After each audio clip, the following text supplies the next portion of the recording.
There was a time when you could tell a man was a boxer just by seeing him walking. You might be in a restaurant or hanging out on a street corner when a guy would walk by and you could see in his step that he had spent time in the ring. I'm not talking about a fighter who may have taken too many punches and was walking on his heels.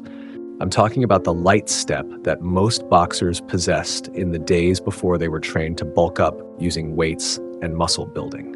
A well-trained and conditioned boxer was always thinking about staying loose and limber.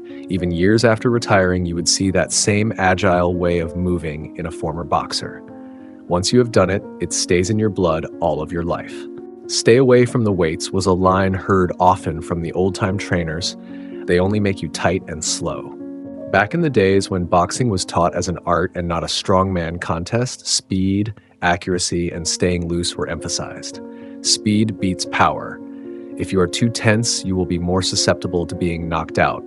Get up on your toes and move. Stick and move. Many old school boxers said in interviews that they can still hear these words echoing in their head from the days in the various boxing gyms they trained in. Now, many people may think I am just talking about the stick and move boxers, but you will see this in the vast majority of boxers regardless of their style. The ferocious Jack Dempsey moved like a cat stalking his prey. In the Willard fight, he is darting in and out.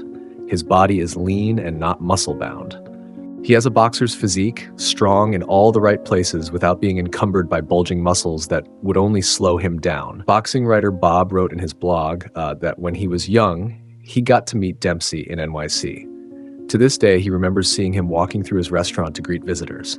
He was up there in age and suffering from arthritis in his hips, but he still moved as if he were gliding across the floor, ready to move left or right and throw a counterpunch. Jack Dempsey still had it. Today's boxers are missing out on so much, with the focus being on building up muscle. Weight trainers are brought in and muscle is layered on. While a fighter has to be strong, there are different types of strength. So often nowadays, the spectacle that takes place at the weigh-in before a match looks more like a pose-off at a bodybuilding competition, with the fighters tensing and pumping up their muscles while mugging for the cameras. These bulky muscles are not only useless in the ring, but they are actually a hindrance, as they make it almost impossible to use proper punching technique. It also results in more arm punches being tossed than shots that come from the hips with the full force of the body behind them. Fighters are also more susceptible to being knocked out because of how tight they are. It is much more difficult to roll with the punches when carrying that kind of muscle. Of course, that is pretty much an unresolved topic, seeing that fighters are no longer taught defensive moves such as that. I recently watched a brief video of Jake LaMotta training for a fight. It showed him climbing the stairs up to Bobby Gleason's gym in the Bronx where he was working out. Now, Jake is hardly remembered as a dancing master, but you can see how light he is on his feet as he bounds up the steps. After the workout, he is seen outside walking down the street. If you had no idea who he was, you would still know he was a boxer by the way he was moving along the sidewalk. Why the difference between those fighters from earlier days and the boxers of today? Well, when you went into a gym years back, you would see fighters shadow boxing, moving in front of a mirror, practicing their form, stretching, and shaking out their arms and legs. They were very focused on staying limber. When they would hit the heavy bag, they would work it, which meant boxing it. Instead of just standing in front of the bag, they would circle it and practice footwork as well as punching. In the older gyms, there was usually space around the bag, so the fighters would have room to do this. In many gyms today, the bags are lined up close to each other. Now, you often see fighters just standing flat-footed in front of the bag, their feet planted while they are winding up with punches that are telegraphed as if they were being sent by Western Union.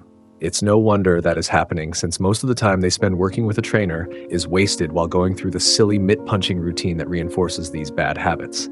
A good boxer has to know how to use his entire body. He needs the grace of a ballet dancer combined with the reflexive power of a trip hammer. Most importantly, he has to be taught how to think in the ring, not to just go through mindless motions. Think, stay loose, find rhythm, treat the sport like the art form it once was. When I was a young boxer, I hated doing road work. Today it is called running. Most of us disliked it back then, but knew it was important, so we did it. As much as I hated it, whenever I saw a clip of Muhammad Ali out on the road, it inspired me to go out and put in a few miles. Why? Because Ali encompassed why it was called road work. He would be running with a step as light as Bill Rogers, turning on his toes, running backward and forward while throwing punches, all the time staying loose. It was beautiful watching him move. I'll bet he never lifted a weight in his entire life, but he had the kind of strength a great fighter possesses. Those days are now long in the past. Boxing has changed, and it is not for the better. You can no longer spot a fighter by the way he walks. That is because they are no longer artists, and the sport is no longer an art form. It is sad.